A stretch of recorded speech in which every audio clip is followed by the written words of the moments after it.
Hi, all. My name is Carmen.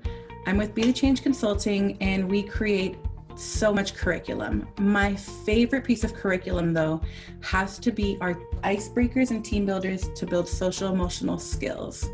It's not just my favorite because I was a contributor, but I love its emphasis on reflection.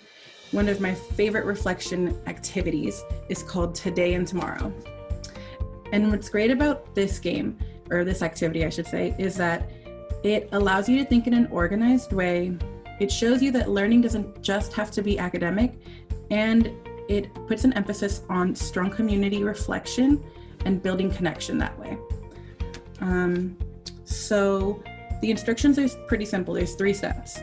You ask participants to stand or sit in a circle, and we can't do that right now, but you can ask them to grab a glass of water to create a sacred space. And as a facilitator, you can use the Zoom feature called Follow Host Video Order to create a circle, or an order at least.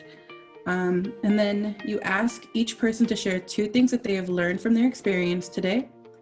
And once they've done that, you have each person share how they can apply this learning to tomorrow, this week, or next month.